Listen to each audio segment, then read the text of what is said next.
গল্পের আসরে আপনাদের সবাইকে স্বাগত। আজ আমি আপনাদের পাঠ করে শোনাচ্ছি অমর কথাশিল্পী শরৎচন্দ্র চট্টোপাধ্যায় রচিত অনুপমার প্রেম।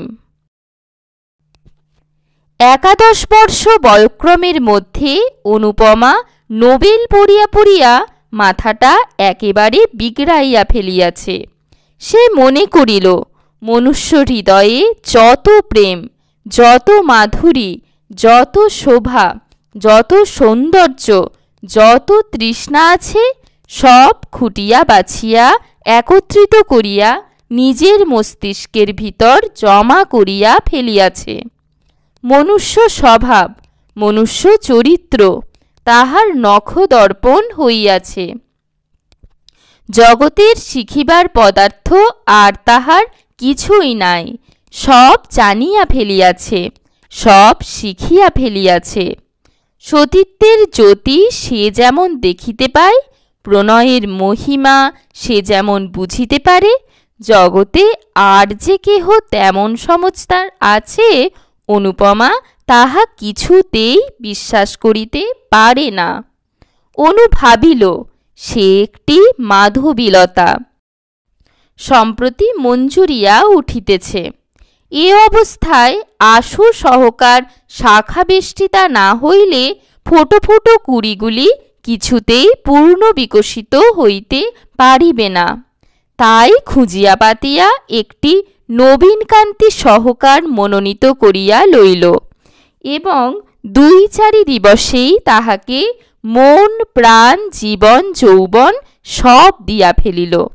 মনে মনে মন দিবার বা নিবার সকলেরই সমান অধিকার, কিন্তু জড়াইয়া ধরিবার পূর্বে সহকারটার মতামতেরও ঈষৎ প্রয়োজন হয়।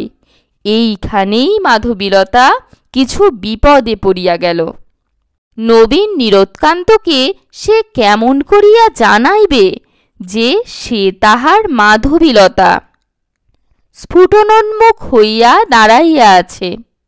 তাহাকে আশ্রয় না দিলে এখনই কুড়ির ফুল লইয়া মাটিতে লুটাইতে লুটাইতে প্রাণ ত্যাগ করিবে। কিন্তু সহকার এত জানিতে পারিল না। না জানুক, অনুপমার প্রেম উত্তরোত্তর বৃদ্ধি পাইতে লাগিল। অমৃতে গরল, সুখে দুঃখ, প্রণয়ে বিচ্ছেদ চিরপ্রসিদ্ধ। 2-4 দিবসে অনুপমা বিরহ ব্যথায় জর্জরিত তনু হইয়া মনে মনে বলিল, স্বামীন, তুমি আমাকে লও বা না লও, ফিরিয়া চাহো বা না চাহো, আমি তোমার চিরদাসী। প্রাণ যায় তাহাও স্বীকার, কিন্তু তোমাকে কিছুতেই ছাড়িব না। এ জন্মে না পাই আর জন্মে নিশ্চয় পাইব। তখন দেখিবে সতী সাধ্যির ক্ষুদ্র বাহুতে কত বল। অনুপমা বড় লোকের মেয়ে। বাটি সংলগ্ন উদ্যানও আছে, মনোরম সরোবরও আছে, সেথা চাঁদও উঠে, পদ্মও ফুটে, কোকিলও গান গায়, মধুপও ঝঙ্কার করে। এইখানে সে ঘুরিয়া ফিরিয়া বিরহ ব্যথা অনুভব করিতে লাগিল। এলো চুল করিয়া অলঙ্কার খুলিয়া ফেলিয়া গাত্রে ধুলি মাখিয়া প্রেমের যোগিনী সাজিয়া সরসীর জলে কখনো মুখ দেখিতে লাগিল, কখনো নয়ন জলে ভাসাইয়া গোলাপ পুষ্প চুম্বন করিতে লাগিল, কখনো অঞ্চল পাতিয়া তরুতলে শয়ন করিয়া হাহুতাস ও দীর্ঘশ্বাস ত্যাগ করিতে লাগিল। আহারে রুচি নাই, শয়নে ইচ্ছা নাই, সাজসজ্জায় বিষম বিরাগ, গল্পগুজবে রীতিমতো বিরক্তি। অনুপমা দিন দিন শুকাইতে লাগিল। দেখিয়া শুনিয়া অনুর জননী মনে মনে প্রমাদ গণিলেন। এক বই মেয়ে নয়, তার আবার এ কি হইল?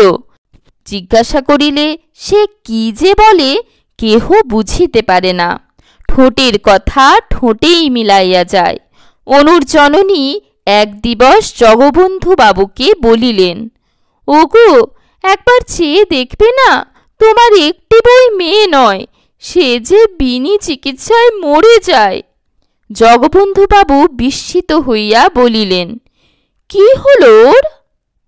তা জানি নে। ডাক্তার আসিয়া দেখিয়া শুনিয়া বলিলেন, অসুখ বিসুখ কিছু নাই। তবে এমন হয়ে যায় কেন? জগবন্ধুবাবু বিরক্ত হইয়া বলিলেন, তা কেমন করে জানব? তবে মেয়ে আমার মরে যাক, এ তো বড় মুশকিলের কথা। জ্বর নেই, বালাই নেই, শুধু শুধু যদি মরে যায় তো আমি কি ধরে রাখব? গৃহিণী শুষ্ক মুখে বড় বধূমাতার নিকট ফিরিয়া আসিয়া বলিলেন, বৌমা, অনু আমার এমন করে বাড়ায় কেন? কেমন করে জানবো মা? তোমাদের কাছে কি কিছু বলে না? কিছু না। গৃহিণী প্রায় কাঁদিয়া ফেলিলেন। তবে কি হবে? না খেয়ে না শুয়ে এমন করে সমস্ত দিন বাগানে ঘুরে বেড়ালে কদিন আর বাঁচবে? তোরা বাছা যা হোক একটা বিহিত করে দে, না হলে বাগানের পুকুরে একদিন ডুবে মরব।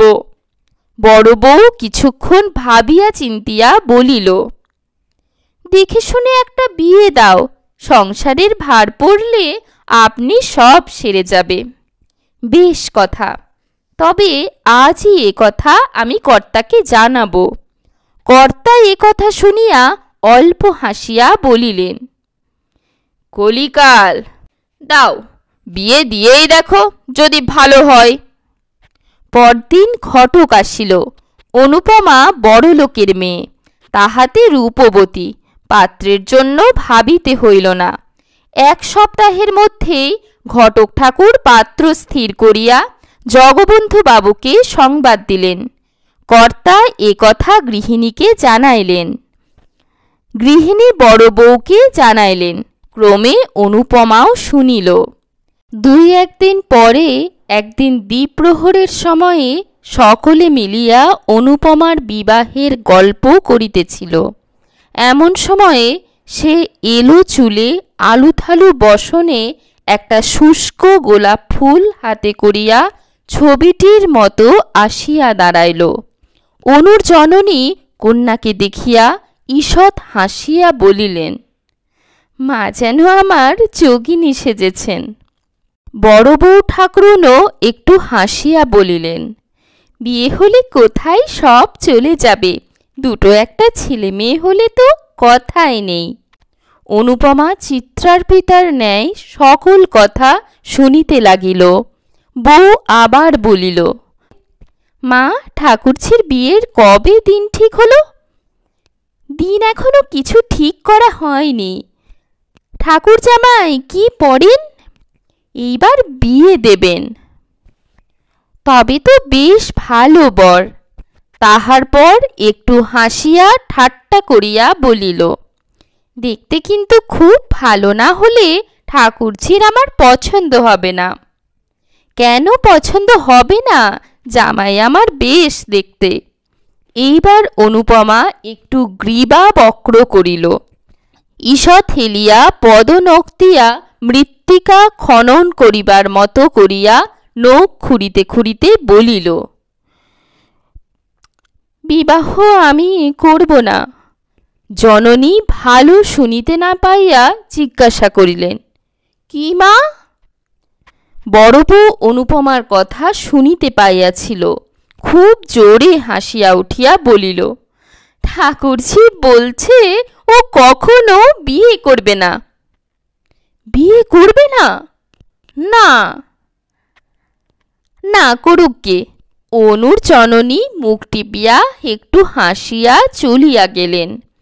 গৃহিণী চলিয়া যাইলে বড় বধূ বলিল, তুই বিয়ে করবি নে?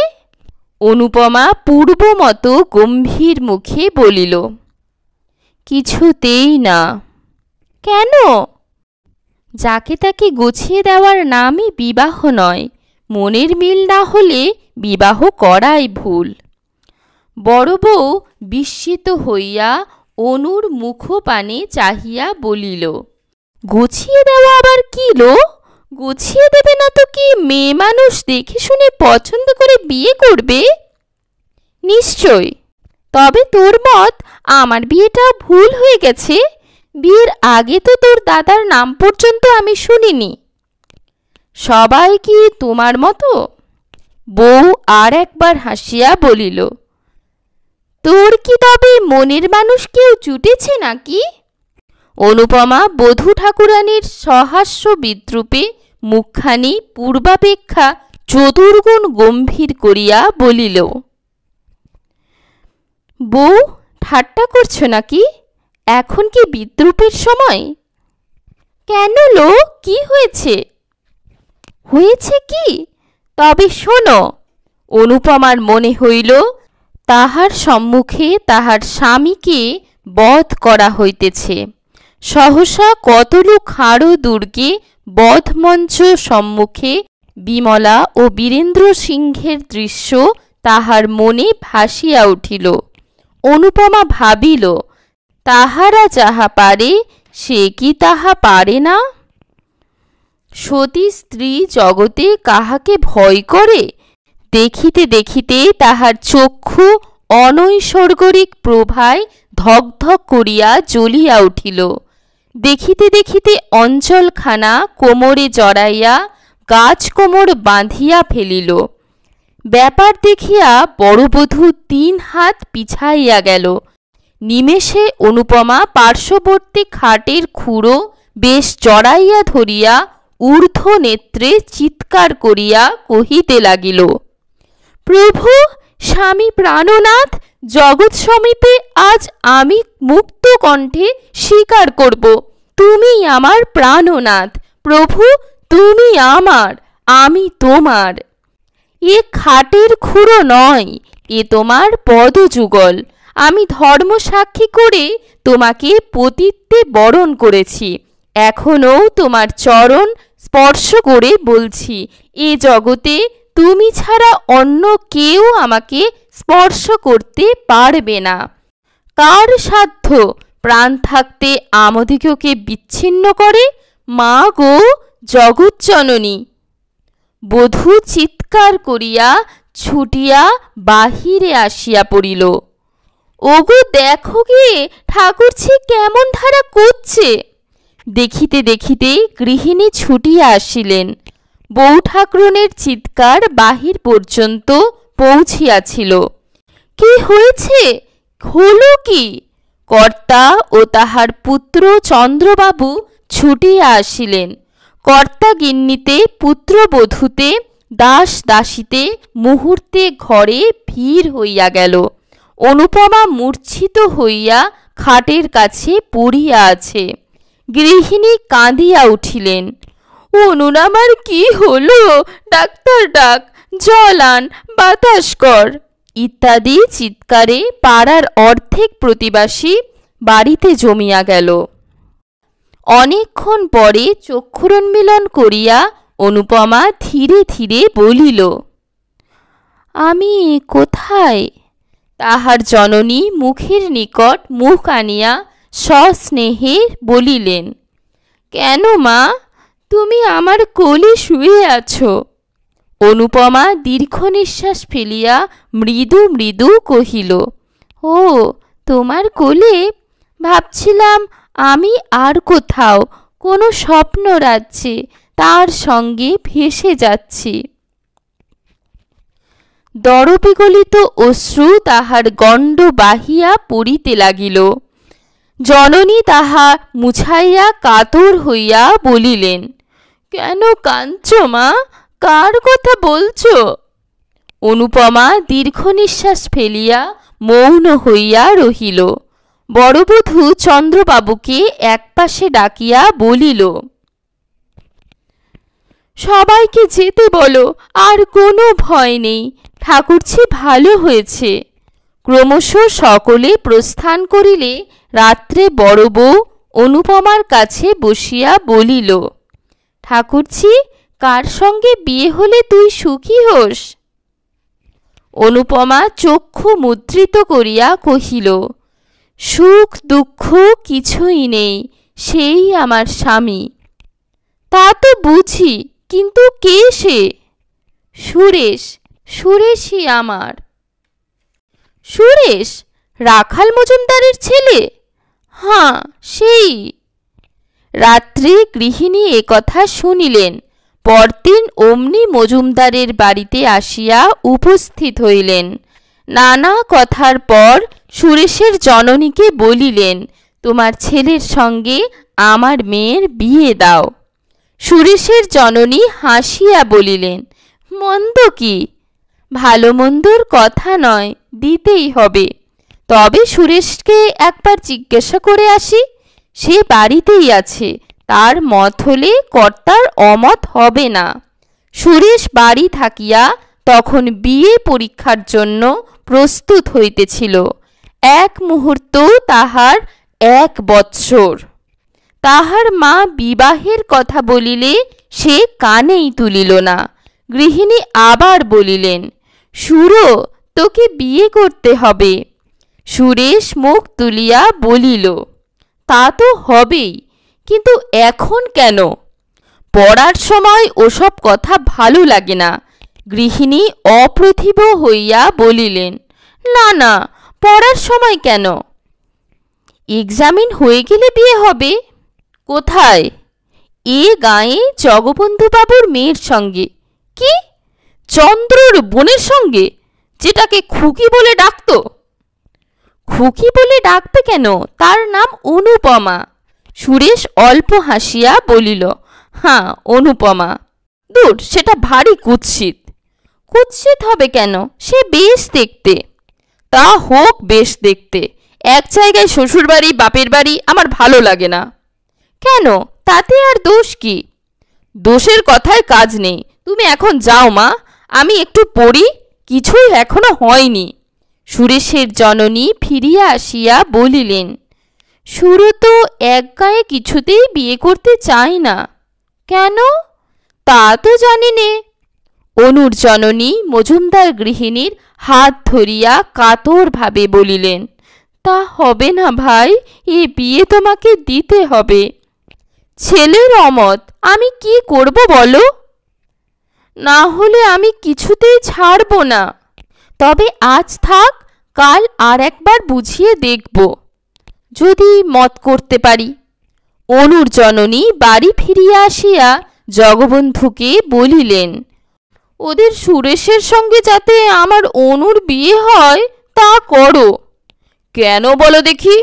রায়গ্রামে তো একরকম সব ঠিক হয়েছে, সে সম্বন্ধ আবার ভেঙে কি হবে? কারণ আছে। কি কারণ? কারণ কিছু নয়, কিন্তু সুরেশের মতো অমন রূপে গুণে ছেলে কি পাওয়া যাবে? আর ও আমার একটিমাত্র মেয়ে, তার দূরে বিয়ে দেব না। সুরেশের সঙ্গে হলে যখন খুশি দেখতে পাবো। আচ্ছা, চেষ্টা করব।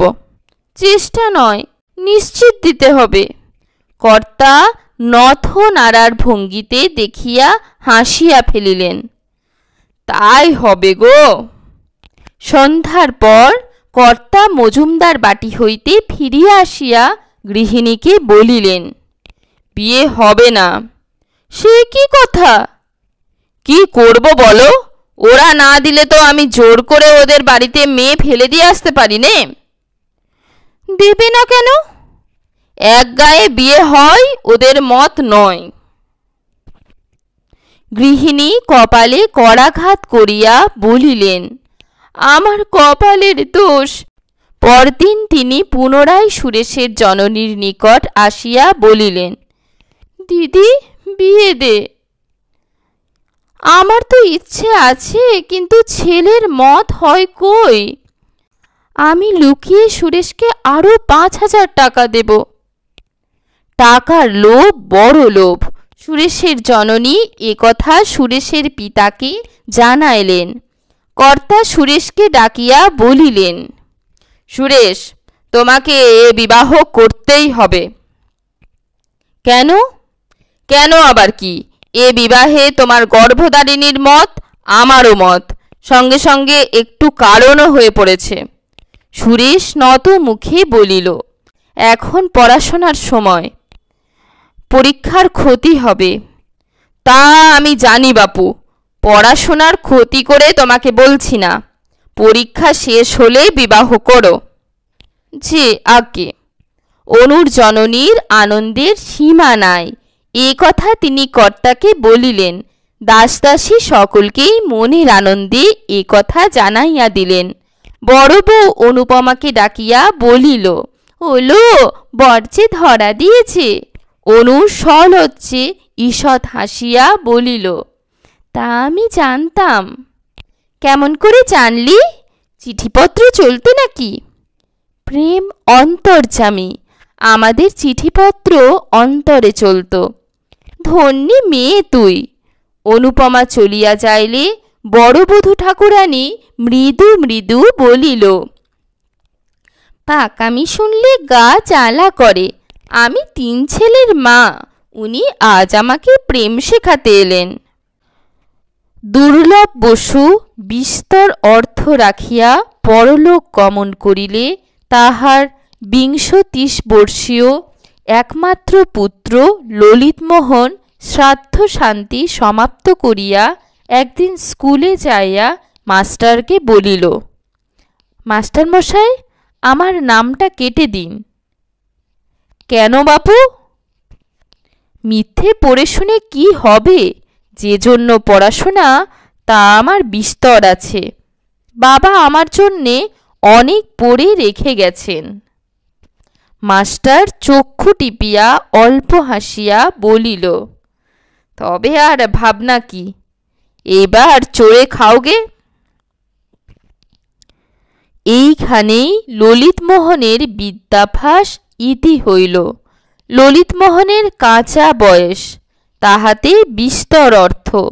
কাজেই স্কুল ছাড়িবা মাত্র বিস্তর বন্ধুও জুটিয়া গেল। ক্রমে তামাক, সিদ্ধি, গাঁজা, মদ, গায়ক, গায়িকা ইত্যাদি একটির পর একটি করিয়া ললিতমোহনের বৈঠকখানা পূর্ণ করিল। এদিকে পিতৃসঞ্চিত অর্থরাশিও জলবৎ ঢেউ খেলিয়া তরতর করিয়া সাগরাভিমুখে ছুটিয়া চলিতে লাগিল। তাহার জননী কাঁদিয়া কাটিয়া অনেক বুঝাইলেন, অনেক বলিলেন, কিন্তু সে তাহাতে কর্ণপাতও করিল না। একদিন ঘৃণিত লোচনে মাতৃ সান্নিধানে আসিয়া বলিল, মা, এখনই আমাকে 50 টাকা দাও। মা বলিলেন, একটি পয়সাও আমার নেই। ললিতমোহন দ্বিতীয় বাক্য ব্যয় না করিয়া একটা কুড়ুল লইয়া জননীর হাত বাক্স চিরিয়া ফেলিয়া 50 টাকা লইয়া প্রস্থান করিল। তিনি দাঁড়াইয়া সমস্ত দেখিলেন, কিন্তু কিছুই বলিলেন না। পরদিন পুত্রের হস্তে লোহার সিন্ধুকের চাবি দিয়া বলিলেন, বাবা, এই লোহার সিন্ধুকের চাবি নাও। তোমার বাপের টাকা, যেমন ইচ্ছা খরচ করো। আর আমি বাধা দিতে আসব না, কিন্তু ঈশ্বরের কাছে প্রার্থনা করি যেন আমি গেলে তোমার চোখ ফোটে। ললিত বিস্মিত হইয়া বলিল, কোথায় যাবে? তা জানি নে। আত্মঘাতী হলে কোথায় যেতে হয় তা তো কেউ জানে না। তবে শুনেছি সদ্গতি হয় না। তা কি করব বলো? আমার যেমন কপাল। আত্মঘাতী হবে না হলে আর উপায় কি? তোমাকে পেটে ধরে আমার সব সুখই হলো। এখন নিত্যি নিত্যি তোমার লাথি ঝাঁটা খাওয়ার চেয়ে যমদূতের আগুনকুণ্ড ভালো। ললিতমোহন জননীকে চিনিত। সে বিলক্ষণ জানিত যে তাহার জননী মিথ্যা ভয় দেখাইবার লোক নহেন। তখন কাঁদিয়া ভূমে লুটাইয়া পা জড়াইয়া ধরিয়া বলিল, মা, তুমি আমাকে মাপ করো। এমন কাজ আর কখনো করব না। তুমি থাকো, তুমি যেও না। জননী রুক্ষভাবে বলিলেন, তাও কি হয়? তোমার বন্ধু বান্ধব তারা সব যাবে কোথায়? আমি কাউকে চাই নে। আমি টাকা করি, বন্ধু বান্ধব কিছুই চাই নে, শুধু তুমি থাকো। তোমার কথায় বিশ্বাস কি? কেন মা, আমি তোমার মন্দ সন্তান তা বলে অবিশ্বাসের কাজ কি কখনো করেছি? তুমি এখন থেকে ইচ্ছা সুখে যা দেবে তার অধিক 1 পয়সাও চাইব না। ইচ্ছা সুখে তোমাকে 1 পয়সাও দিতে ইচ্ছা হয় না, কেননা এই 1 বৎসর 1.5 বৎসরের মধ্যে তুমি যত টাকা উড়িয়েছ তার অর্ধেকও কখনো তোমার জীবনে উপার্জন করতে পারবে না। তুমি আমাকে কিছুই দিও না। জননী কোমল হইলেন। না, অতটা শোবে না। আমিও তাই ইচ্ছা করিনে। মাসে 100 টাকা পেলে তোমার চলবে কি? স্বচ্ছন্দে। তবে তাই হোক। 2-1 দিনের মধ্যেই তার বন্ধু বান্ধবেরা একে একে সরিয়া পড়িতে লাগিল। ললিতমোহন 2-1 জনের বাটিতে ডাকিতে গেল। কেহ বলিল কাল যাব, কেহ বলিল আজ কাজ আছে। ফলত কেহই আর আসিল না। এখন সে সম্পূর্ণ একা, একা মদ খায়, একা ঘুরিয়া বেড়ায়। একবার মনে করিল আর মদ খাইবে না, কিন্তু সময় কিরূপে কাটিবে, কাজেই মদ ছাড়া হইল না। একটা পথে সে প্রায়ই ঘুরিয়া বেড়াইত। এ পথটা জগবন্ধু বাবুর বাগানের পার্শ্ব দিয়া অপেক্ষাকৃত নির্জন বলিয়া মদ খাইয়া এখানেই বেড়াইবার অধিক সুবিধা হইত। মাতাল বলিয়া তাহার গ্রামময় অখ্যাতি।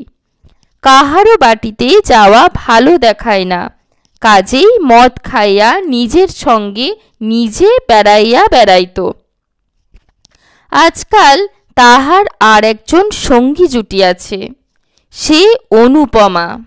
আসিতে যাইতে সে প্রায়ই দেখে তাহারই মতো অনুপমাও বাগানের ভিতর ঘুরিয়া বেড়ায়। অনুপমাকে সে বাল্যকাল হইতে দেখিয়া আসিতেছে, কিন্তু আজকাল তাহাতে যেন একটু নতুনত্ব দেখিতে পায়। জগবন্ধুবাবুর বাগানের প্রাচীরের এক অংশ ভগ্ন ছিল, সেইখানে একটা গাছের পাশে দাঁড়াইয়া দেখে অনুপমা উদ্যানময় ঘুরিয়া বেড়াইতেছে। কখনো বা তরুতলে বসিয়া মালা গাঁথিতেছে, কখনো বা ফুল তুলিতেছে, এক এক সময় বা সরসীর জলে পদোত্তয় ডুবিয়া বালিকা সুলভ ক্রীড়া করিতেছে। দেখিতে তাহার বেশ লাগে ইতস্তত বিক্ষিপ্ত চুলগুলা, অযত্ন রক্ষিত দেহলতা, আলু থালু বসনভূষণ ও সকলের উপর মুখখানি তাহার মদের চোখে একটি পদ্মফুলের মতো বোধ হইত। মাঝে মাঝে তাহার মনে হয় যতক্ষণ নিদ্রা না হয় ততক্ষণ অনুপমার মুখই মনে পড়ে। স্বপ্নেও কখনো কখনো তাহার অনিন্দ সুন্দর বদনমণ্ডল হৃদয়ে জাগিয়া উঠে। এমনি করিয়া কতদিন যায়। জগবন্ধুবাবুর উদ্যানের সেই ভগ্ন অংশটিতে বৈকাল হইতে বসিয়া থাকা আজকাল তাহার নিত্য কর্ম হইয়া দাঁড়াইয়াছে। সে বালক নহে, অল্পদিনেই বুঝিতে পারিল যে অনুপমাকে বাস্তবিকই অতিশয় অধিক রকম ভালোবাসিয়া ফেলিয়াছে। কিন্তু এরূপ ভালোবাসায় লাভ নাই। সে জানিত সে মাতাল, সে অপদার্থ, মূর্খ, সে সকলের ঘৃণিত জীব। অনুপমার কিছুতেই যোগ্য পাত্র নহে। শত চেষ্টাতেও তাহাকে পাওয়া সম্ভব নয়। তবে আর এমন করিয়া মন খারাপ করিয়া লাভ কি? কাল হইতে আর আসিবে না, কিন্তু থাকিতে পারিত না। সূর্য অস্তগত হইলে সে মদটুকু খাইয়া সেই ভাঙা পাঁচিলটির উপর আসিয়া বসিত। তবে ভিতরে একটা কথা আছে, কাহাকেও ভালোবাসিলে মনে হয় সেও বুঝি আমাকে ভালোবাসে, আমাকে কেন বাসিবে না? অবশ্য এ কথা প্রতিপন্ন করা যায় না। একদিন ললিতমোহন প্রাচীরে উঠিয়াছে, এমন সময় চন্দ্রবাবুর চোখে পড়িল। চন্দ্রবাবু দারোয়ানকে হাঁকিয়া বলিলেন, কো পাকড়ো। দারোয়ান প্রথমে বুঝিতে পারিল না কাহাকে ধরিতে হইবে। পরে যখন বুঝিল ললিতবাবুকে, তখন সেলাম করিয়া 3 হাত পিছাইয়া দাঁড়াইল। চন্দ্রবাবু পুনরায় চিৎকার করিয়া বলিলেন, কো পকড়কে থানা মে দাও। দারোয়ান আধা বাংলা আধা হিন্দিতে বলিল, হামি নেহি পারবে বাবু। ললিতমোহন ততক্ষণে ধীরে ধীরে প্রাচীর টপকাইয়া প্রস্থান করিল। সে চলিয়া যাইলে চন্দ্রবাবু বলিলেন, কাহে নেহি পকড়া। দারোয়ান চুপ করিয়া রহিল। একজন মালি ললিতকে বিলক্ষণ চিনিত। সে বলিল, ও বেটা ভোজপুরীর সাধ্য কি ললিতবাবুকে ধরে? ওর মতো 4টে দারোয়ানের মাথা ওর এক ঘুষিতে ভেঙে যায়। দারোয়ানও তাহা অস্বীকার করল না, বলিল, বাবু নকরি করনে আয়া না জান দেনে আয়া। চন্দ্রবাবু কিন্তু ছাড়িবার পাত্র নহেন। তিনি ললিতের উপর পূর্ব হইতেই বিলক্ষণ চটা ছিলেন। এখন সময় পাইয়া সাক্ষী জুটাইয়া অনধিকার প্রবেশ এবং আরও কত কি অপরাধে আদালতে নালিশ করিলেন। জগবন্ধু বাবু ও তাহার স্ত্রী উভয়েই এই মকদ্দমা করিতে নিষেধ করিলেন, কিন্তু চন্দ্রনাথ কিছুতেই শুনিলেন না। বিশেষ মর্মপীড়িতা অনুপমা জিদ করিয়া বলিল যে পাপীকে শাস্তি না দিলে তাহার মন কিছুতেই সুস্থির হইবে না। ইন্সপেক্টর বাটিতে আসিয়া অনুপমার এজাহার লইল। অনুপমা সমস্তই ঠিকঠাক বলিল। শেষে এমন দাঁড়াইল যে ললিতের জননী বিস্তর অর্থ ব্যয় করিয়াও পুত্রকে কিছুতেই বাঁচাইতে পারিলেন না। 3 বৎসর ললিতমোহনের সশ্রম কারাবাসের আদেশ হইয়া গেল। বিএ পরীক্ষার ফল বাহির হইয়াছে। সুরেশচন্দ্র মজুমদার একেবারে প্রথম হইয়াছে। গ্রামময় সুখ্যাতির একটা রই রই শব্দ পড়িয়া গিয়াছে। অনুপমার জননীর আনন্দের সীমা নাই। আনন্দে সুরেশের জননীকে গিয়া বলিলেন, নিজের কথা নিজে বলতে নেই, কিন্তু দেখো দেখি আমার মেয়ের পয়। সুরেশের মা সহাস্যে বলিলেন, তা তো দেখছি, একবার বিয়ে হোক, তারপর দেখিস তোর ছেলে রাজা হবে। অনু যখন জন্মায় তখন একজন গণৎকার এসে গুণে বলেছিল যে এ মেয়ে রানী হবে। অত সুখে কেউ কখনো থাকেনি, থাকবে না, যত সুখ তোমার মেয়ের হবে। কে বলেছিল? একজন সন্ন্যাসী। কিন্তু তুমি তোমার জামাইকে একখানা বাড়ি কিনে দিও। তা দেব না, চন্দ্রকে আমি পেটের ছেলে বলেই জানি, কিন্তু অনুরূত কর্তার অর্ধেক বিষয় পাওয়া উচিত। আমি বেঁচে থাকতে তা পারেও। তাই হোক, ওরা রাজা রানী হয়ে সুখে থাক, আমরা যেন দেখে মরি। 2 দিন পরে রাখাল মজুমদার পুত্রকে ডাকিয়া বলিলেন, এই বৈশাখে তোমার বিবাহের দিন স্থির করলাম। এখন বিবাহ হয় আমার একেবারে ইচ্ছে নয়। কেন?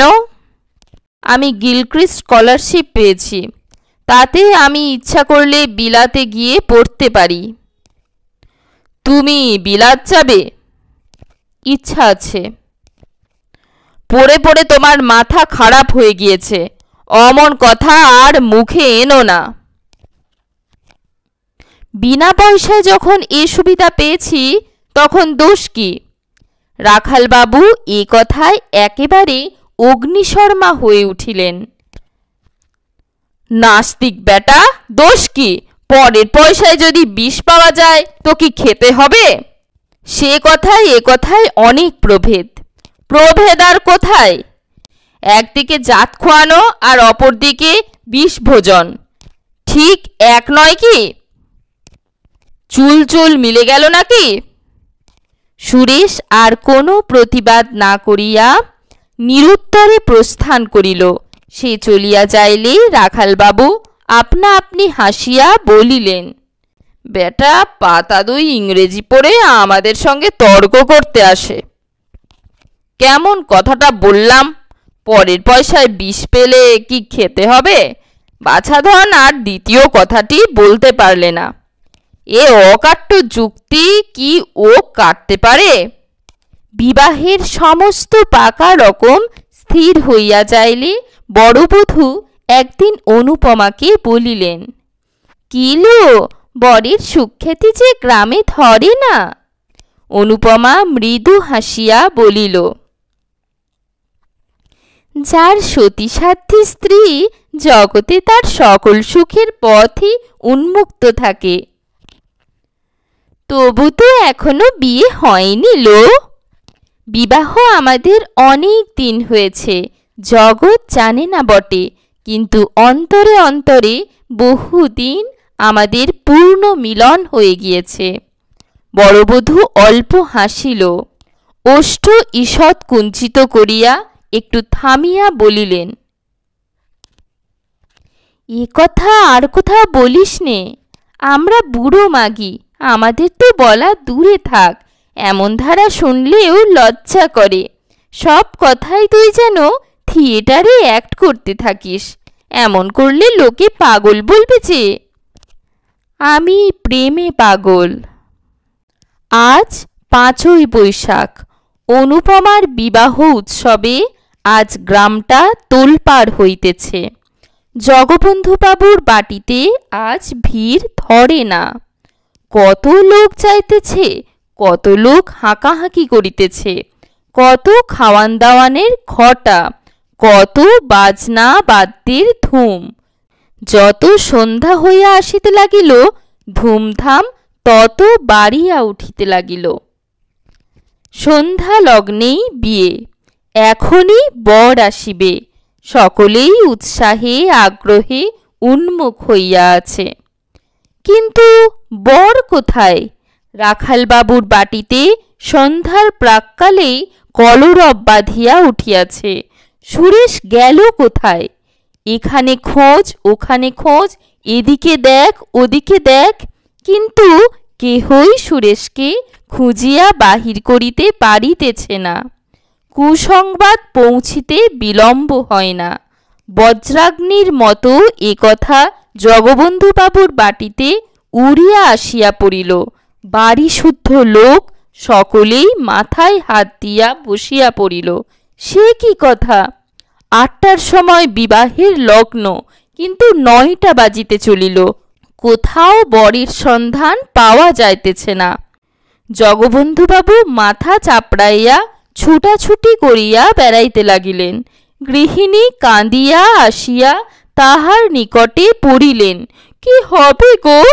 কর্তা তখন অর্ধক্ষিপ্তাবস্থা। তিনি চিৎকার করিয়া বলিয়া উঠিলেন, হবে আমার শ্রাদ্ধ। আর কি হবে? এই হতভাগ্য মেয়ের জন্য বৃদ্ধ বয়সে আমার মান গেল, যশ গেল, জাতি গেল। এখন একঘরে হয়ে থাকতে হবে। কেন মরতে বুড়ো বয়সে তোমাকে আবার বিয়ে করেছিলাম? তোমারই জন্য আজ এই অপমান। শাস্ত্রেই আছে, স্ত্রী বুদ্ধি প্রলয়ঙ্করী। তোমার কথা শুনে নিজের পায়ে নিজে কুড়ুল মেরেছি। যাও, তোমার মেয়ে নিয়ে আমার সামনে থেকে দূর হয়ে যাও। আহা, গৃহিণীর দুঃখের কথা বলিয়া কাজ নাই।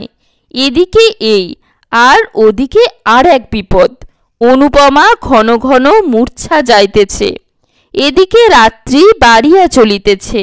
10টা, 11টা, 12টা করিয়া ক্রমশ 1টা 2টা বাজিয়া গেল, কিন্তু কোথাও সুরেশের সন্ধান হইল না। সুরেশকে পাওয়া যাক আর না যাক, অনুপমার বিবাহ কিন্তু দিতেই হইবে। কেননা আজ রাত্রে বিবাহ না হইলে জগবন্ধুবাবুর জাতি যাইবে। রাত্রি আন্দাজ 3টার সময় পঞ্চদর্শীয় কাশরোগী রামদুলাল দত্তকে পাড়ার 5 জন জগবন্ধুবাবুর হিতৈষী বন্ধু বর বেশে খাড়া করিয়া লইয়া আসিল। অনুপমা যখন শুনিল এমন করিয়া তাহার মাথা খাইবার উদ্যোগ হইতেছে, তখন মূর্ছা ছাড়িয়া দিয়া জননীর পায়ে লুটাইয়া পড়িল। ও মা, আমায় রক্ষা করো, এমন করে আমার গলায় ছুরি দিও না, এ বিয়ে হলে আমি নিশ্চয় আত্মঘাতী হব। মা কাঁদিয়া বলিলেন, আমি কি করব মা? মুখে যাহাই বলুন না, কন্যার দুঃখে ও আত্মগ্লানিতে তাহার হৃদয় পড়িয়া যাইতেছিল। তাই কাঁদিয়া কাটিয়া আবার স্বামীর কাছে আসিলেন। ওগো, একবার শেষটা ভেবে দেখো, এ বিয়ে দিলে মেয়ে আমার বিষ খাবে। কর্তা কোনো কথা না কহিয়া একেবারে অনুপমার নিকটে আসিয়া গম্ভীরভাবে বলিলেন, ওঠো, ভোর হয়ে যায়। কোথায় যাব বাবা? এখনই সম্প্রদান করব। অনুপমা কাঁদিয়া ফেলিল, বাবা, আমাকে মেরে ফেলো, আমি বিষ খাবো। যা ইচ্ছে হয় কাল খেও মা, আজ বিয়ে দিয়ে আমার জাত বাঁচায়, তারপর যেমন খুশি করো, বিষ খেও, জলে ডুবে মরো, আমি একবারও বারণ করব না। কি নিদারুণ কথা! এইবার যথার্থই অনুপমার ভিতর পর্যন্ত শিহরিয়া উঠিল। বাবা, আমায় রক্ষা করো। কত কাতরোক্তি, কত ক্রন্দন, কিন্তু কোনো কথায় খাটিল না। দৃঢ় প্রতিজ্ঞ জগবন্ধুবাবু সেই রাত্রেই বৃদ্ধ রামদুলাল দত্তের হস্তে অনুপমাকে সম্প্রদান করিলেন। বহুকাল বিপত্নিক বৃদ্ধ রামদুলালের আপনার বলিতে সংসারে আর কেহ নাই।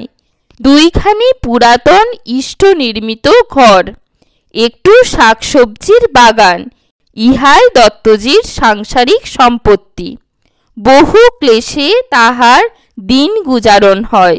বিবাহ করিয়া পরদিন অনুপমাকে বাড়ি আনিলেন।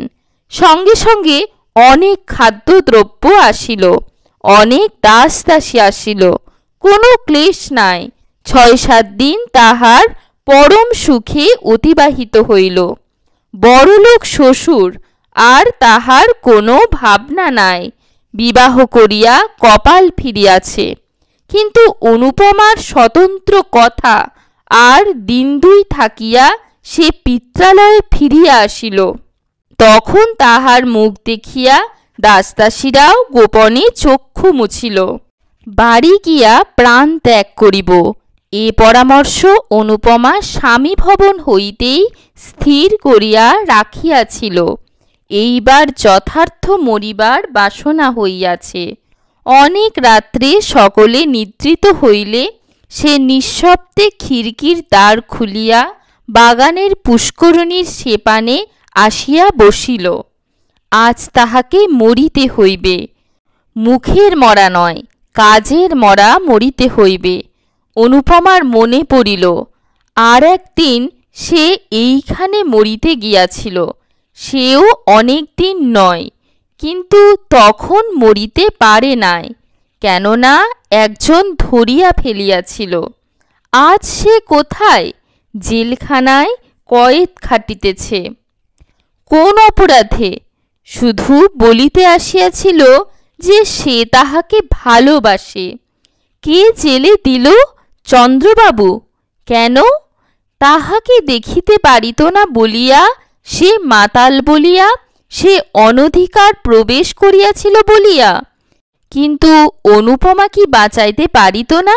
পারিত, কিন্তু তাহা করে নাই, বরং জেলে দিতে সহায়তায় করিয়াছে। আজ তাহার মনে হইল ললিত কি যথার্থই ভালোবাসিত? হয়তো বাসিত, হয়তো বাসিত না, না বাসুক, কিন্তু তাহাকে দণ্ডিত করিয়া তাহার কি ইষ্টসিদ্ধি হইয়াছে? জেলে পাথর ভাঙিতেছে, ঘানি টানিতেছে, আরও কত কি নীচ কর্ম করিতে হইতেছে। ইহাতে হয়তো চন্দ্রবাবুর লাভ হইয়াছে, কিন্তু তাহার কি? সে দণ্ডিত না হইলে কি তাহাকে পাইতে পারি তো? যিনি এখন মনের আনন্দে নিজের উন্নতির জন্য জাহাজে চড়িয়া বিলাত যাইতেছেন, অনুপমা সেইখানে বসিয়া বহুক্ষণ ধরিয়া কাঁদিল। তাহার পরে জলে নামিল, এক হাঁটু এক বুক, গলা করিয়া ক্রমশ ডুবন জলে আসিয়া পড়িল। ৮ মিনিট কাল জলতলে থাকিয়া অনেক জল খাইয়া সে আবার উপরে ভাসিয়া উঠিল, আবার ডুব দিল, আবার ভাসিয়া উঠিল। সে সাঁতার দিতে জানিত, তাই সমস্ত পুষ্করিণীটা তন্ন তন্ন করিয়াও কোথাও ডুবন জল মিলিল না। অনেকবার ডুব দিল, অনেক জলও খাইল, কিন্তু একেবারে ডুবিয়া যাইতে কিছুতেই পারিল না। সে দেখিল, মরিতে স্থির সংকল্প হইয়াও ডুব দিয়া নিঃশ্বাস আটকাইয়া আসিবার উপক্রম হইলেই নিঃশ্বাস লইতে উপরে ভাসিয়া উঠিতে হয়।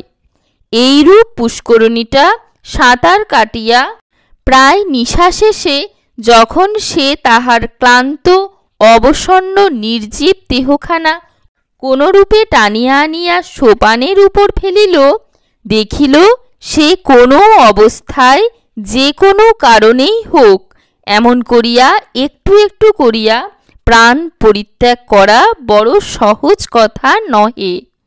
পূর্বে সে বিরহ ব্যথায় জর্জরিত তনু হইয়া দিনে শতবার করিয়া মরিতে যাইত। তখন ভাবিত প্রাণটা রাখা না রাখা নায়ক নায়িকার একেবারে মুঠার ভিতরে। কিন্তু আজ সমস্ত রাত্রি ধরিয়া প্রাণটার সহিত ধস্তাধস্তি করিয়াও সেটাকে বাহির করিয়া ফেলিতে পারিল না। আজ সে বিলক্ষণ বুঝিল তাহাকে জন্মের মতো বিদায় দেওয়া তাহার 11 বর্ষীয় বিরহ ব্যথায় কুলাইয়া উঠে না।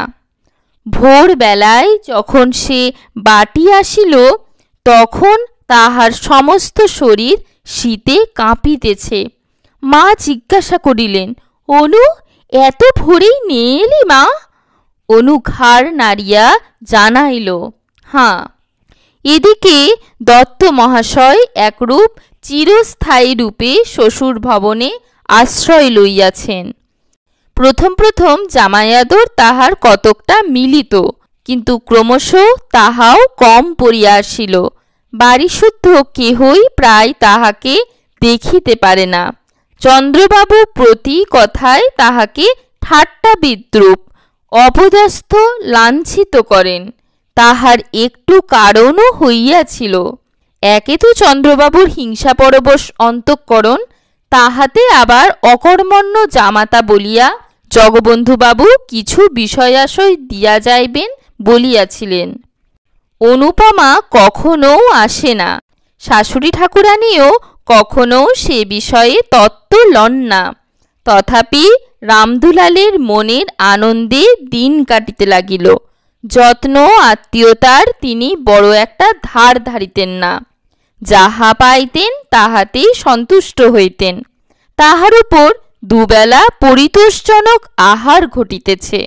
বৃদ্ধাবস্থায় দত্ত মহাশয় ইহাই যথেষ্ট বলিয়া মানিয়া লইতেন, কিন্তু তাহার সুখভোগ করিবার অধিক দিনও আর বাকি ছিল না।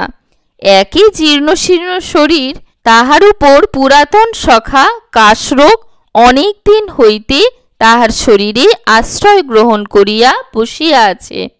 প্রতি বৎসরই শীতকালে তাহাকে স্বর্গে লইয়া যাইবার জন্য টানাটানি করিত।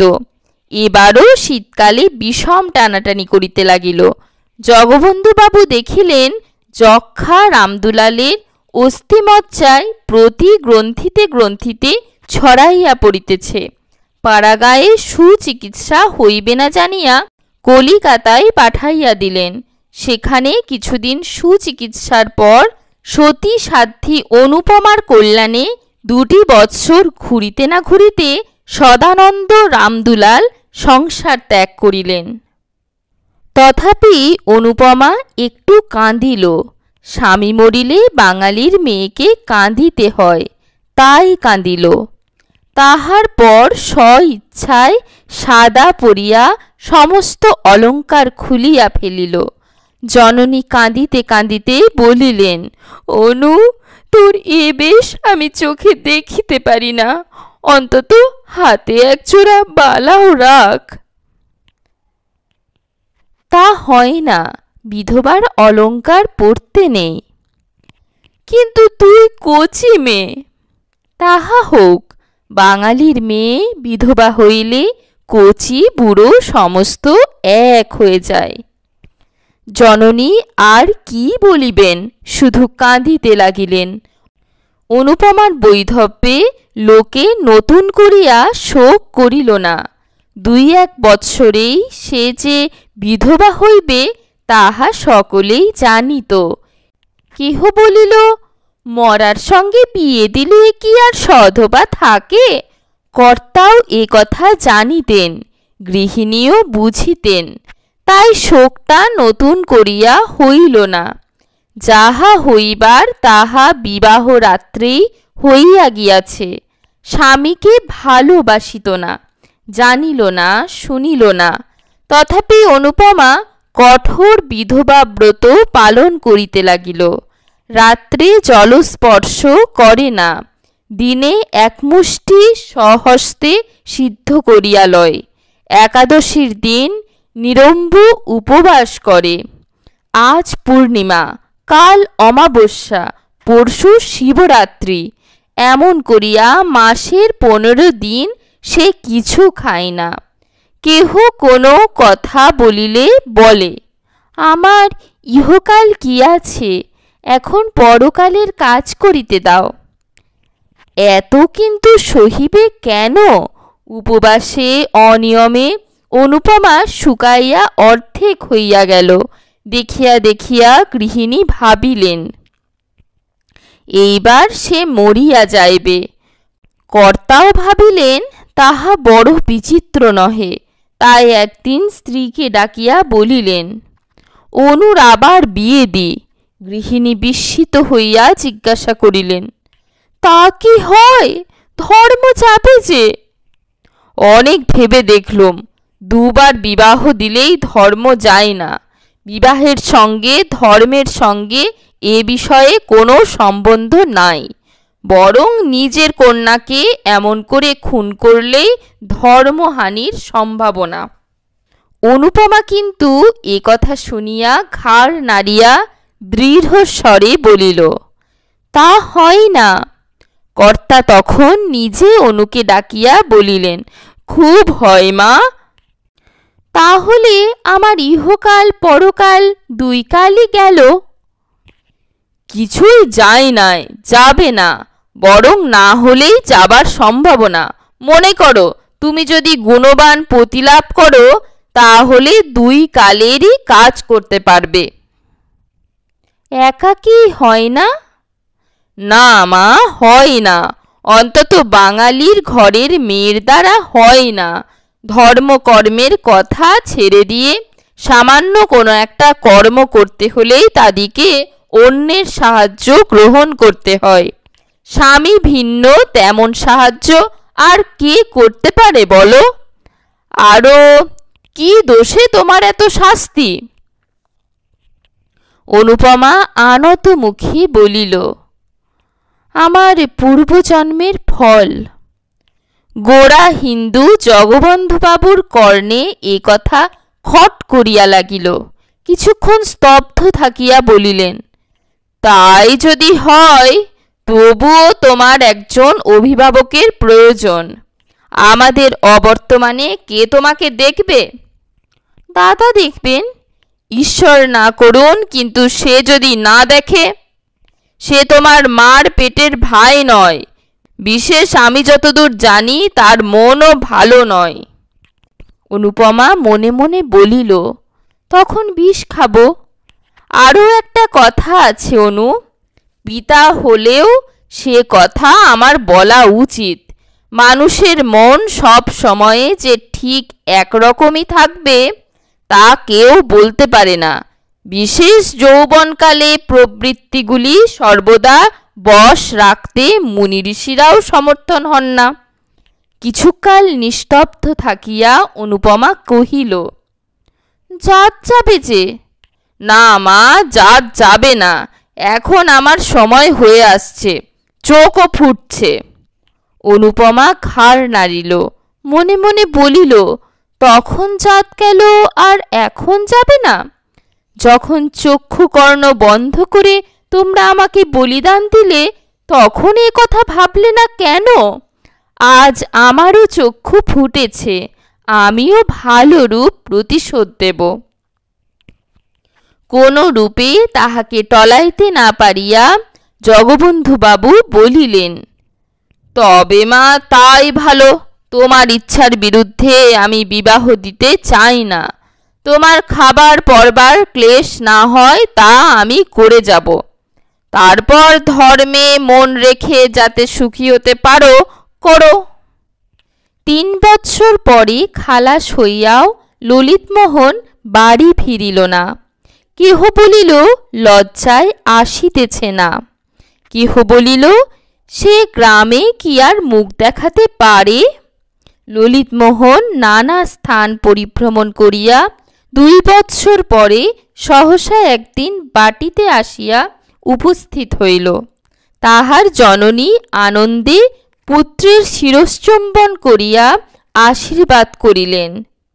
বাবা, এবার বিবাহ করে সংসারী হও, যা কপালে ছিল তা তো ঘটে গিয়াছে, এখন সেজন্যে আর মনে দুঃখ করো না।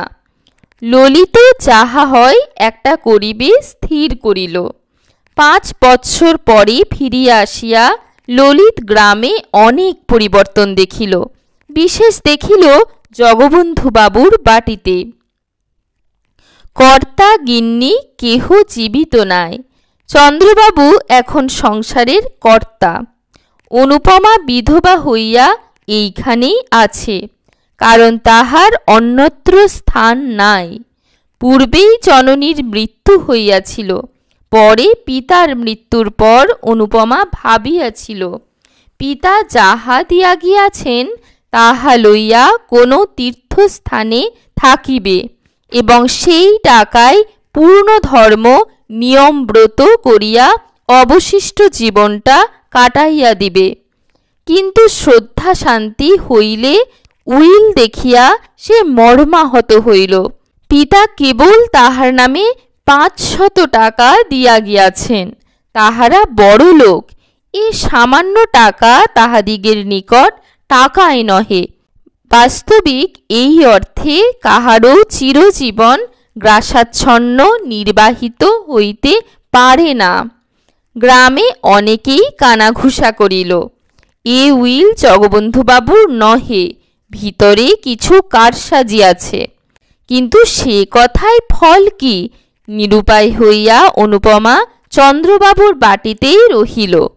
লোকে বলে, পিতার মৃত্যু না হওয়া পর্যন্ত সৎ মাকে চিনিতে পারা যায় না। সৎ ভাইকেও সেইরূপ পিতার জীবিতকাল পর্যন্ত চিনিতে পারা কঠিন। এতদিন পরে অনুপমা জানিতে পারিল তাহার দাদা চন্দ্রবাবু কি চরিত্রের মানুষ। যত প্রকার অধম শ্রেণীর মানুষ দেখিতে পাওয়া যায়, চন্দ্রবাবু তাহাদের সর্বনিকৃষ্ট। হৃদয়ে এক তিল দয়ামায়া নাই, চক্ষে এক বিন্দু চামড়া পর্যন্ত নাই। অনুপমার এই নিরাশ্রয় অবস্থায় তিনি তাহার সহিত যেরূপ ব্যবহার আরম্ভ করিলেন তাহা বলিয়া শেষ করা যায় না। প্রতি কথায়, এমনকি উঠিতে বসিতে তিরস্কৃত, লাঞ্ছিত, অপমানিত করিতেন। অনেক দিন হইতে তিনি অনুপমাকে দেখিতে পারেন না, কিন্তু আজকাল তো অধিক না দেখিতে পারিবার কারণ তিনিই ভালো জানেন। বড়বধূ পূর্বে তাহাকে ভালোবাসিতেন, কিন্তু এখন তিনিও দেখিতে পারেন না।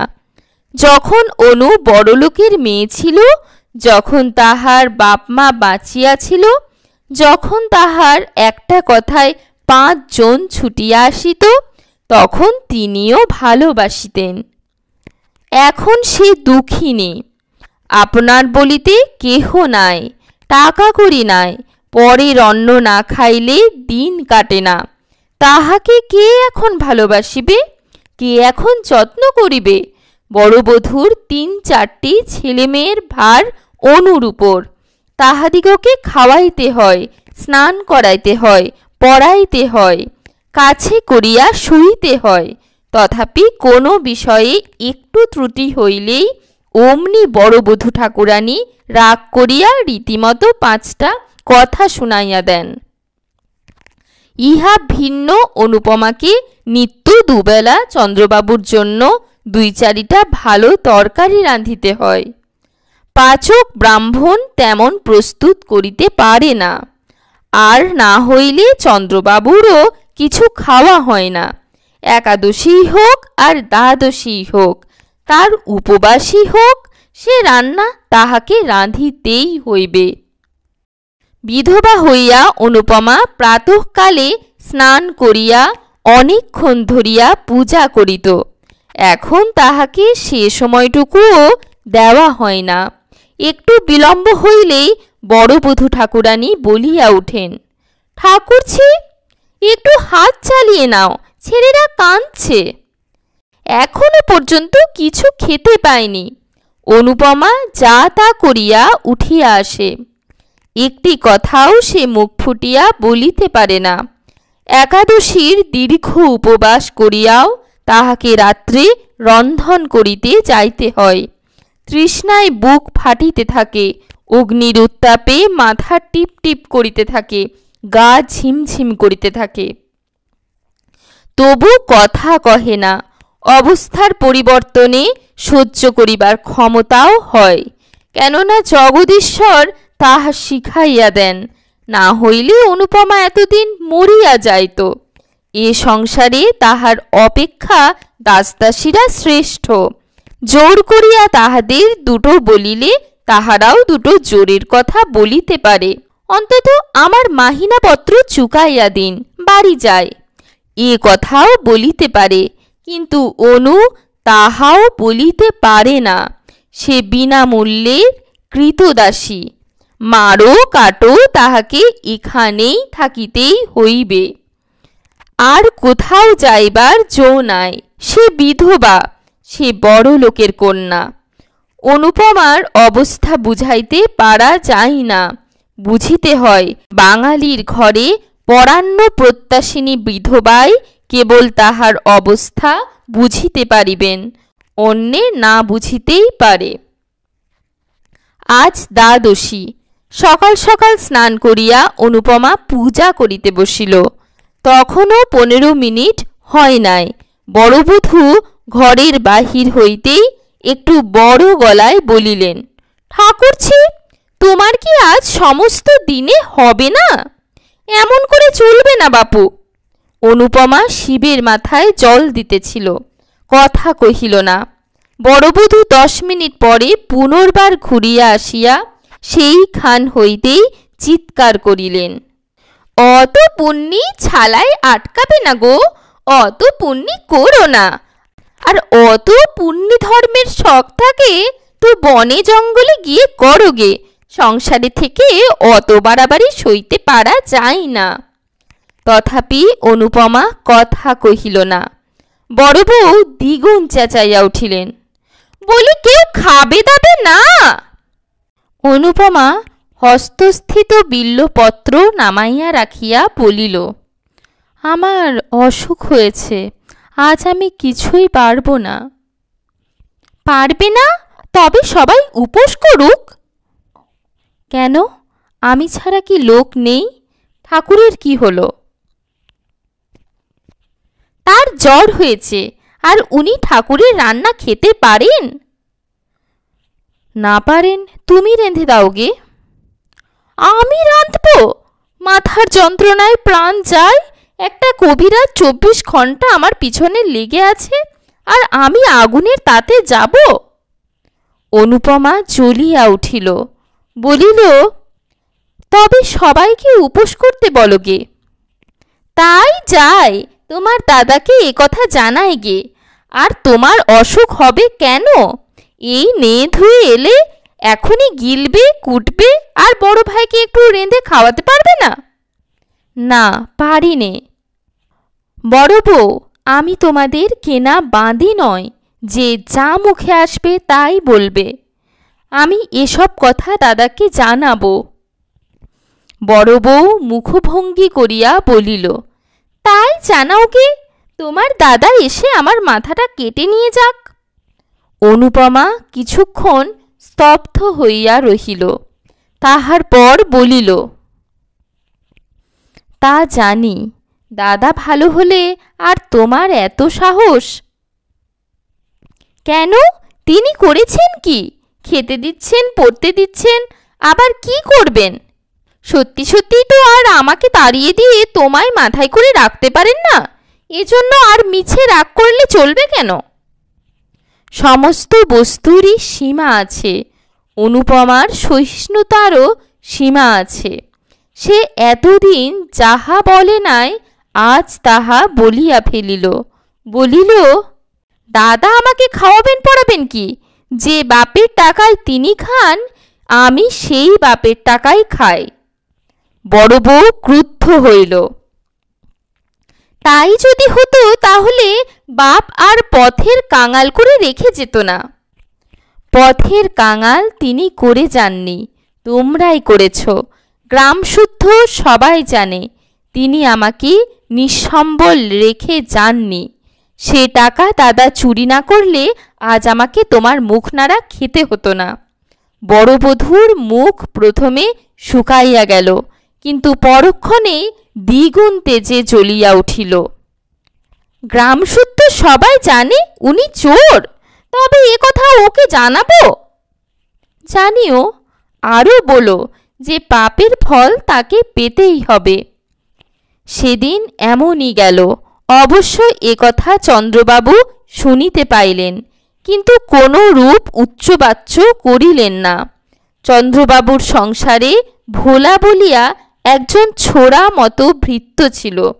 5-6 দিন পরে চন্দ্রবাবু একদিন তাহাকে বাটির ভিতর ডাকিয়া আনিয়া বেদম প্রহার করিতে লাগিলেন। চিৎকার শব্দে অন্যান্য দাসদাসীরা ছুটিয়া আসিল। তখনও অসম্ভব মার চলিতেছে। অনুপমা ঘরের ভিতর পূজা করিতেছিল। পূজা ফেলিয়া সেও ছুটিয়া আসিল। ভোলার নাক মুখ দিয়া তখনও রক্ত ছুটিতেছিল। অনুপমা চিৎকার করিয়া উঠিল, দাদা করো কি? মরে গেল যে। চন্দ্রবাবু খিঁচাইয়া উঠিলেন, আজ বেটাকে একেবারে মেরে ফেলবো। তোকেও সঙ্গে সঙ্গে মেরে ফেলতাম, কিন্তু শুধু মেয়ে মানুষ বলে তুই বেঁচে গেলি। আমার সংসারে এত পাপ আমি বরদাস্ত করব না। বাবা তোকে 500 টাকা দিয়ে গেছেন, তাই নিয়ে তুই আজই আমার বাড়ি থেকে দূর হয়ে যা। অনুপমা কিছুই বুঝিতে পারিল না, শুধু বলিল, সে কি? কিছুই নয়, আজ টাকা নাও, নিয়ে ভোলার সঙ্গে দূর হয়ে যাও। বাইরে গিয়ে যা খুশি করোগে। অনুপমা সেইখানেই মূর্ছিত হইয়া গেল। দাসদাসীরা সকলেই এ কথা শুনিল। কেউ মুখে কাপড় দিয়া হাসিল, কেহ হাসি চাপিয়া ভালো মানুষের মতো সরিয়া গেল, কেহ বা ছুটিয়া অনুপমাকে তুলিতে আসিল। চন্দ্রবাবু মৃতপ্রায় ভোলার মুখে আর একটা পদাঘাত করিয়া বাহিরে চলিয়া গেলেন। আজ অনুপমার শেষ দিন। এ সংসারে আর থাকিবে না। জ্ঞান হইয়া অবধি সে সুখ পায় নাই। ছেলেবেলায় ভালোবাসিয়াছিল বলিয়া নিজের শান্তি নিজে ঘুচাইয়াছিল। অতিরিক্ত বাড়াবাড়ি করিয়াছিল বলিয়া বিধাতা তাহাকে এক তিলও সুখ দেন নাই। যাহাকে ভালোবাসিত মনে করিত তাহাকে পাইল না। যে ভালোবাসিতে আসিয়াছিল তাহাকে তাড়াইয়া দিল। পিতা নাই, মাতা নাই, দাঁড়াইবার স্থান নাই। স্ত্রীলোকের একমাত্র অবলম্বন সতীত্বের সুযশ, তাহাও ঈশ্বর কাড়িয়া লইতে বসিয়াছেন। তাই আর সে সংসারে থাকিবে না। বড় অভিমানে তাহার হৃদয় ফাটিয়া উঠিতেছে। নিঃশব্দ নিদ্রিত কৌমুদী রজনীতে খিড়কির দ্বার খুলিয়া আবার বারবার 3 বার পুষ্করিণীর সেই পুরাতন সোপানে আসিয়া উপবেশন করিল। এবার অনুপমা চালাক হইয়াছে। আরবার সন্তরণ শিক্ষাটা তাহাকে মরিতে দেয় নাই। এবার তাহা বিফল করিবার জন্য ফাঁকে কলসি লইয়া আসিয়াছে। এবার পুষ্করিণীর কোথায় ডুবন জল আছে তাহা বাহির করিয়া লইবে। এবার নিশ্চয় ডুবিয়া মরিবে। মরিবার পূর্বে পৃথিবীকে বড় সুন্দর দেখায়। ঘরবাড়ি, আকাশ, মেঘ, চন্দ্র, তারা, জল, ফুল, লতা, বৃক্ষ সব সুন্দর হইয়া উঠে। যেদিকে চাও সেই দিকে মনোরম বোধ হয়।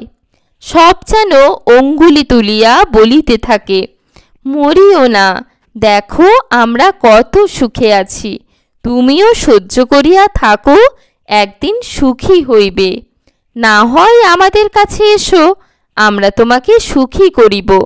অনর্থক বিধাতৃদত্ত আত্মাকে নরকে নিক্ষেপ করিও না। মরিতে আসিয়াও মানুষ তাই অনেক সময় ফিরিয়া যায়। আবার যখন ফিরিয়া দেখে জগতে তাহার এক তিলও সুখ নাই, অসীম সংসারে দাঁড়াইবার এক বিন্দু স্থান নাই, আপনার বলিতে একজনও নাই, তখন আবার মরিতে চাহে। কিন্তু পরক্ষণেই কে যেন ভিতর হইতে বলিতে থাকে, ছি ছি, ফিরিয়া যাও, এমন কাজ করিও না। মরিলেই কি সকল দুঃখের অবসান হইল? কেমন করিয়া জানিলে ইহা অপেক্ষা আরও গভীর দুঃখে পতিত হইবে না? মানুষ অমনি সংকুচিত হইয়া পশ্চাতে হাঁটিয়া দাঁড়ায়। অনুপমার কি এসব কথা মনে হইতেছিল না? কিন্তু অনুপমা তবুও মরিবে, কিছুতেই আর বাঁচিবে না। পিতার কথা মনে হইল, মাতার কথা মনে হইল, সঙ্গে সঙ্গে আর একজনের কথা মনে হইল। যাহার কথা মনে হইল সে ললিত, যাহারা তাকে ভালোবাসিত। তাহারা সকলেই একে একে চলিয়া গিয়াছে, শুধু একজন এখনও জীবিত আছে। সে ভালোবাসিয়াছিল, ভালোবাসা পাইতে আসিয়াছিল, হৃদয়ের দেবী বলিয়া পূজা দিতে আসিয়াছিল। অনুপমা সে পূজা গ্রহণ করে নাই এবং অপমানিত করিয়া তাড়াইয়া দিয়াছিল।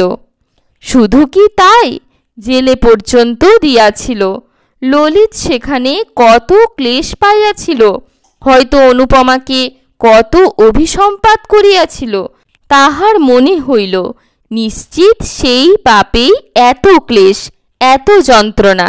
সে ফিরিয়া আসিয়াছে, ভালো হইয়াছে, মদ ছাড়িয়াছে, দেশের উপকার করিয়া আবার যশ কিনিতেছে। সে কি আজও তাহাকে মনে করে? হয়তো করে না, হয়তো বা করে, কিন্তু তাহাতে কি? তাহার যে কলঙ্ক রটিয়াছে তিনি কি তাহা শুনিয়াছেন?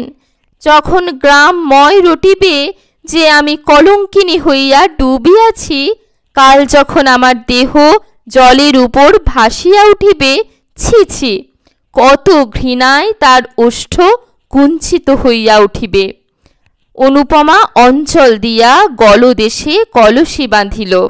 এমন সময়ে কে একজন পশ্চাৎ হইতে ডাকিল, অনুপমা।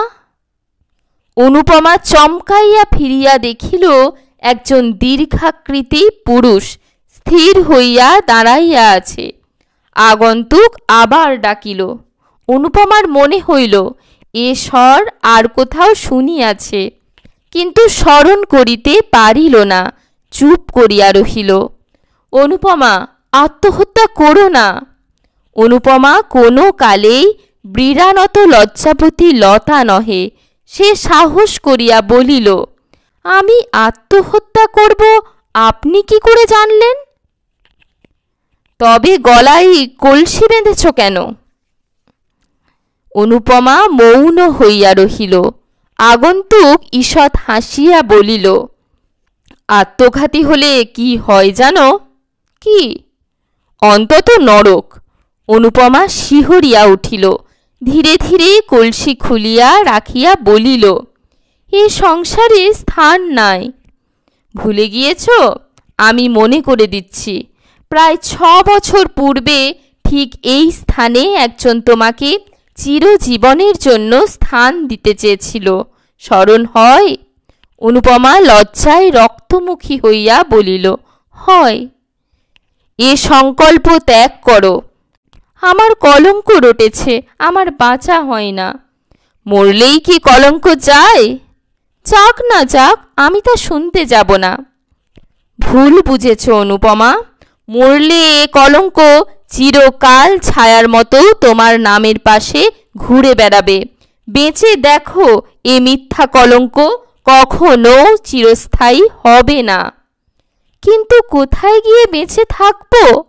আমার সঙ্গে চলো। অনুপমার একবার মনে হইল তাহাই করিবে। চরণে লুটাইয়া পড়িবে, বলিবে, আমাকে ক্ষমা করো।